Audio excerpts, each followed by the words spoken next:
Hey, it's Alan, and I just wanted to let you know that you can now listen to the ongoing history of new music early and ad-free on Amazon Music, included with Prime. There are just some things you should never mix, or you can't mix them. Oil and water, for example. Nitro and glycerin, a bad idea. Tequila and, it's probably not a good idea to mix tequila with anything other than salt, lemon, and maybe a little fruit juice. They used to say this about rock and rap music, too, and they were pretty adamant about it. When rap and hip-hop started seeping into the mainstream in the middle 1980s, it immediately polarized people. Those who didn't or refused to get it were aggressively dismissive of what rap brought to the table. That's not rap, they'd say. That's crap. This isn't music, it's just bad poetry over beats stolen from another record. It took a few years, but by the time we got into the 1990s, hip-hop and rap was becoming a very powerful musical and cultural force, and today it is the genre when it comes to driving culture. After half a century of being in charge, rock has, frankly, fallen to second place. But not only that, a chunk of the rock scene has been co-opted into hip-hop, creating a new series of hybrid sounds. The original post-punk alt-rock audience had aged. The older, set-in-their-ways crowd was pushed out by a new generation who didn't have any preconceived notions or baggage when it came to these new sounds. To them, rap was just another form of exciting new music. So, by the end of the 1980s, there were signs that punk, funk, rap, hip-hop, and metal were all becoming inextricably intertwined. And who knew that in a few years we'd be talking about this thing called nu metal? This is part 5 of our look back on the alt-rock of the 1990s. This is the ongoing history of new music, the podcast edition with Alan Cross. Hello again, I'm Alan Cross, and this is chapter 5 of a study of the alt-rock 90s. And it's time that we turn our attention to hip-hop's influence on alternative music. And we'll need to spread this discussion over 2 parts if we're going to do it justice. Here's something that a lot of people have forgotten or may have never known. When rap and hip-hop first emerged, it was so new and so different that it was originally embraced by some quarters of the alternative scene. It was new, it was different, it was non-mainstream. Plus, in the context of the day, it was a bit weird, and in some cases, annoying to large swaths of music fans. All those criteria ticked the boxes on what qualified as alternative music back then, so for a while, it wasn't unusual to hear Run DMC or Eric B. and Rakim played next to Depeche Mode on alternative radio stations. But then hip-hop found its footing and exploded into a genre of its own. And now it's a monstrously popular form of music. Along the way, though, it did leave its mark on alt-rock, especially through the 1990s. But if we're going to understand how that happened, we once again have to dig into the 70s and 80s, and we're going to have to go back a little deeper this time. Funk sounds had been a part of alt-rock since the original punk rock days. Just go back and listen to the bass lines of songs from bands like The Slits or Public Image Limited, Gang of Four, The Bad Brains, early Red Hot Chili Peppers. That marriage of punk and funk set the stage for another marriage with rap and hip-hop. This annoyed some. But as usual, there were rebels who either didn't know or didn't care that they weren't supposed to like rap. Such was the case with Faith No More. They were formed in San Francisco in 1982, and by 1985 they had a rather substantial cult following in the Bay Area, even though they had trouble finding a singer for a while. A woman named Courtney Love was their front person for a time. Yes, her. By the mid-80s, they had a real thing going on. Crunchy, metallic guitars, heavy beats, and a rap-style vocal delivery. Along with Primus, their funky brothers from across the Bay, nobody was doing this kind of thing in 1985, which is why this single stood out so much.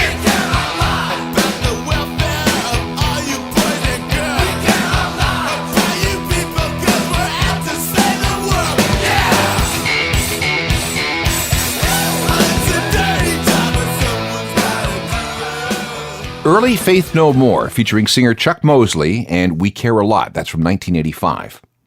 A few months later, in May of 1986, Rick Rubin, the head of a new label called Def Jam, had an inspired idea. He was a metalhead from way back, but he also loved the new sounds of rap. So he convinced Run DMC to team up with Aerosmith on a cover of an Aerosmith classic. The result simultaneously resurrected Aerosmith's dead career while bringing rap to a bunch of white kids, and vice versa. It wasn't me she was fooling, 'cause she knew what she was doing when she told me how to walk this way. She told me to walk this way, told this way, walk this way, told this way. She told me to walk this way, told this way. That was a big hit, reaching number 4 in the American charts and number 17 in Canada. And again, for many people, this fusion of styles was their first ever exposure to this new thing called rap. While Aerosmith was making metal history by incorporating this new rap crunch into their sound, 3 kids from New York were going at the problem from the opposite direction. The Beastie Boys originally started as a punk band, but as they spent more time in the clubs of New York, they became fascinated with the music that was coming from the projects and the streets. Around the same time Faith No More was telling us how much they cared, the Beastie Boys were using rock samples and big beats behind their 3-way raps. And in 1986, they hit on the formula that spun punk, rock, rap, funk, and hip-hop into a globally successful thing. The Beasties managed to successfully mix and match 2 diametrically opposed musical genres. They showed that there could be plenty of common ground between metal and rap. And of course, things completely exploded with their License to Ill album, which came out on November 15th of 1986. What many people forget is that this record was the first rap album to top the charts. And yeah, it's a bit weird that society had to wait until 3 white rappers came along to make rap mainstream. But the bottom line is that the Beastie Boys brought rap and hip-hop to a whole new audience, including all these white kids out in the suburbs, the ones most prone to, say, forming metal bands. And it's also important to point out the Led Zeppelin drum samples and the fact that Kerry King of Slayer played a lot of guitar in this record. The metal and rap attitudes mixed and meshed better than anyone could have guessed. And, well, you know the story. Now your mom threw away your best porno man. Bust it. You gotta fight for your right to party. The Beastie Boys from License to Ill, the first ever rap album to hit number 1 on the charts, and a record that introduced countless millions to the sounds of hip-hop. But they weren't the only ones working on breaking down those walls between black and white music. We can't forget about Living Colour. Back in the 80s, rock was almost completely segregated, even though metal owed a big debt to black guys like Jimi Hendrix and Phil Lynott of Thin Lizzy. Punk, of course, had groups like Bad Brains and Fishbone, and let's not even start on the immeasurable contributions black culture has made to the development of rock and roll in the first place. But even if you knew all that, the sight and sound of Living Colour was a revelation in the middle 1980s. 4 black guys from New York playing heavy, hard rock. And not only that, they were regular performers at CBGB, the world's most famous punk club. In 1988, they released a debut album entitled Vivid, and for many, this was an eye-opening, ear-opening, mind-expanding experience. It was metal and punk and soul and jazz and rap. Living Colour became MTV heroes and ended up winning a bunch of Grammy Awards. Like Joseph Stalin and Gandhi. Oh, I'm the cult of personality. The cult of personality. The cult of personality. Living Colour and Cult of Personality from 1988. There's one more record that we need to slide in here before we leave the 80s and actually start talking about alt-rock in the 1990s. On August 16th, 1989, the Red Hot Chili Peppers finally caught a break with their 4th album called Mother's Milk. It had come after an ugly few years, with guitarist Hillel Slovak dying of a heroin overdose and a succession of drummers that didn't work out. And, if we're honest, their punk-funk sound had originally been too far ahead of its time. But by the summer of '89, the alt-rock world had caught up with them, and they staked out a claim on this brave new frontier with this scorching cover of a Stevie Wonder classic.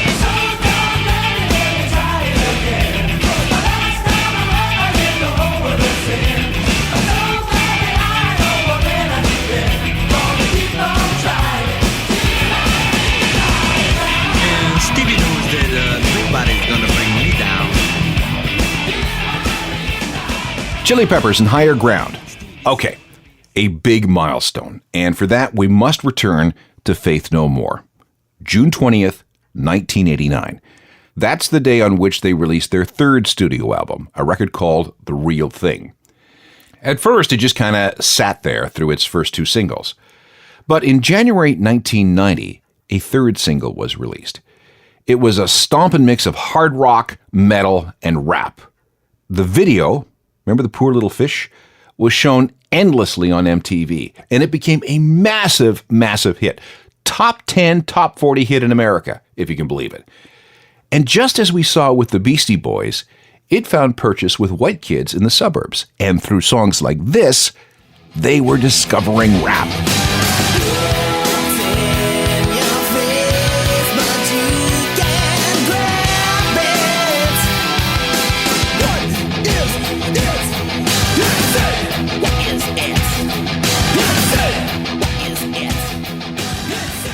So here we are at the end of the 1980s. Thanks to the Red Hot Chili Peppers, mixing punk and funk is seen as a good thing. Thanks to Faith No More, the metal kids have been gently introduced to rap and hip-hop. Thanks to Faith No More and the Beastie Boys, rap had finally infiltrated the suburbs. And thanks to Living Colour, everybody saw how it all could work together. It was manifested in the work of new groups with names like Consolidated and MC 900 Foot Jesus. It was the beginning of a new coexistence.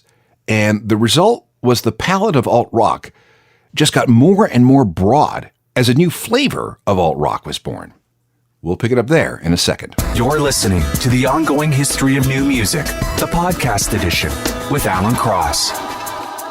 This is Chapter 5 on our look back on the alt-rock of the 1990s, and we're acknowledging the immense influence hip-hop had on this music. During a previous chapter on the women of the alt-rock 90s, we noted that the decade began with Generation X's restatement of the punk rock credo that anyone with anything to say should be allowed to say it, regardless of musical ability, class, sex, religion, or race. Isms of all kinds were denounced, especially sexism and racism. And one of the best examples of this was the establishment of a particular traveling music festival. In 1991, Jane's Addiction singer Perry Farrell came up with the idea of an all-encompassing, genre-bending traveling roadshow he called Lollapalooza. If you were around at the time, you probably remember the critics. A festival featuring alternative rock and hardcore rap bands? Never gonna work. I mean, the public just won't accept that kind of mix. You have to stay in your lane. Yeah, well, tell that to all the punks and alternative kids and goth rockers who had their eyes open to new possibilities when presented with rap stars like Ice-T and Ice Cube and A Tribe Called Quest and George Clinton and Cypress Hill, not to mention Living Colour. Like the Chili Peppers and the Beastie Boys before them, Perry Farrell had found a way to bridge a series of racial and social barriers.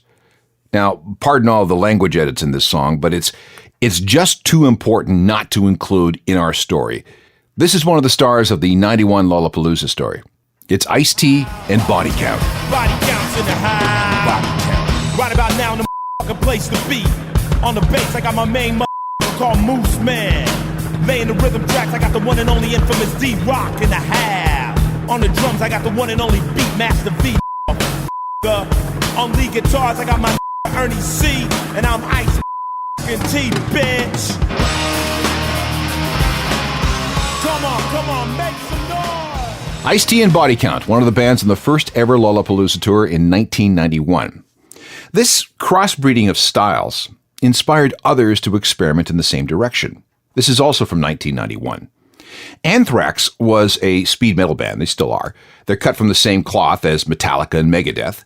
And in 1991, the year after Faith No More scored with Epic, they decided it would be cool if they teamed up with Public Enemy for a metal update of their 1987 track Bring the Noise. The result really rocked and was really popular. We got to get them straight. Come on now, they're gonna have to wait till we get it right. Radio stations like Western and Blackness, they call us a black, but we'll see if they'll play this. Turn it up! Bring the noise!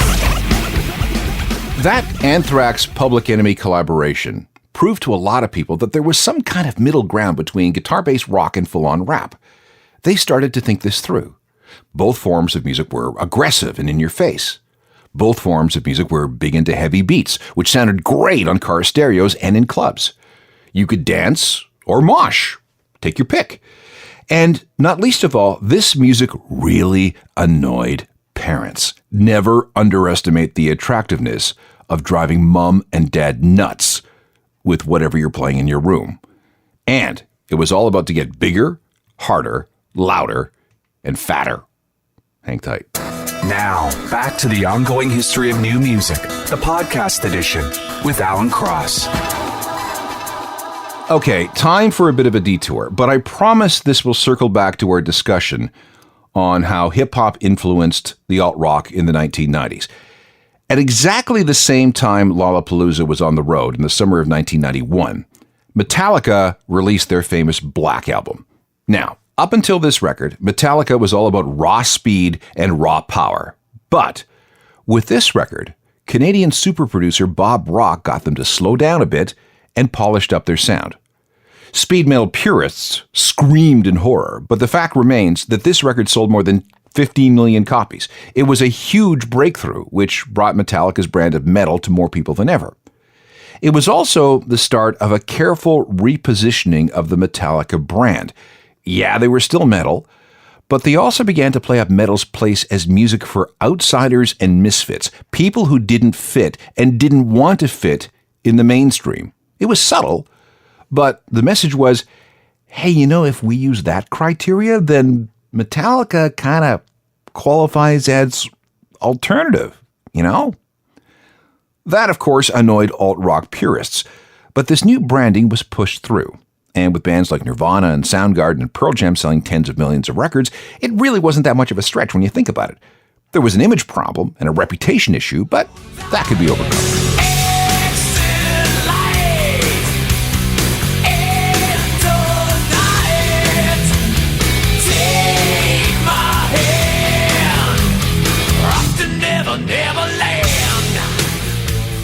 All right, explain how the release of Metallica's Black Album figures into how hip-hop influenced alt-rock. Okay, let's just review a few things at the start of the 1990s. Rap and hip-hop are finally starting to get props from the public. It really helped that there were organizations like the PMRC who were pushing things like parental advisory stickers on rap albums and demanding that record labels censor these artists. Nothing will get a kid into a form of music faster than by telling them they can't listen. And it goes without saying that rap was rebellious and anti-establishment and that parents hated it. Against this background, the alt-rock scene is starting to coalesce around the tastes of Generation X. Groups like Jane's Addiction and the Pixies are starting to get noticed. Metallica is being groomed and packaged for mass consumption. Punk-funk bands like the Chili Peppers seem to be poised for a breakthrough. Thanks to the Beastie Boys, rap and hip-hop had topped the charts by taking a route through the white kids in the suburbs. And like I said, the popularity of rap and hip-hop by black artists is exploding. Now we need to add grunge to the mix. The whole Nirvana changed the course of rock was pretty much covered in our previous chapter on grunge, so we won't belabor that point too much, but we gotta mention it again. With Nirvana and all their grunge peers, the gap started to close between punk and old school metal. Guys like Kurt Cobain and the dudes from Soundgarden and Alice in Chains weren't shy about saying, hey, don't diss Black Sabbath and Judas Priest and Kiss. They were pretty good bands. They were all huge influences on our music. Yeah, we were into the Clash and Black Flag and the Replacements and the Dead Kennedys too, but we think that some of those old hard rock and metal bands were kind of cool. Then guys like Billy Corgan started saying the same thing. Some of those old AC/DC records, pretty great riffs, man. Ozzy, Zeppelin, cool too. Throughout the early and middle 90s, bands like Soundgarden and Silverchair, Nirvana and the Smashing Pumpkins and Alice in Chains slowly closed that big attitude gap between rock and old school metal. And again, this was all part of a new open-mindedness that was in the air. This had the effect of leading to the attitude gap between alternative rock and hip-hop closing even further. Grunge turned out to be a very useful vehicle, a mechanism, the thing that helped flood mainstream rock with an unbelievable number of good ideas. That was probably the coolest thing about grunge. Sure, bands like Nirvana and Pearl Jam were great, but the best part of the early 90s was how the vibe changed for all of what was called alternative rock. It was very much like the vibe of the middle and late 70s with punk and new wave. All of a sudden, we were bombarded with all these new, wonderful sounds. Young bands who didn't know that they weren't supposed to mix metal and punk and hip-hop and rap did it anyway and started releasing records. And people were buying these records by the boatload. Just victims of the in-house drive-by. They say jump, you say how high. Check it out. They load the clip in, off each other. Said they packed the 9. They fire it at prime time. The sleeping gas every home. Rage Against the Machine, alternative, metal, punk, hip-hop, and rap, all rolled into one. And they would become one of the most influential alt-rock bands of the next decade. In a moment, a look ahead to part 2 of how these different forms of music came together. More of the ongoing history of new music, the podcast edition with Alan Cross. Because the relationship and shared history between alt-rock and hip-hop runs so deep, we're going to have to carry this discussion over into the next program. After all, we've only just reached 1992, and we still have the rest of the decade to cover. And that means everything from peak Beastie Boys to the rise of nu metal. Until next time, you can get caught up on this series by downloading the official Ongoing History podcast. There are dozens of them available through iTunes or wherever you get your on-demand audio. You can also check in with me at my website, which is a journalofmusicalthings.com. It's updated every single day with all manner of music news and information. And you can reach me through Facebook, Twitter, Instagram, and Google+. I show up everywhere. I don't know what it is. I just do. Then there's the old-fashioned method of email. I'm at alan@alancross.ca. See you next time for a continuation of Chapter 5 on our history of alt-rock of the 90s. Alt-rock meets hip-hop. Technical productions by Rob Johnston. I'm Alan Cross. You've been listening to the ongoing history of new music, the podcast edition with Alan Cross. Subscribe to the podcast at iTunes and through Google Play.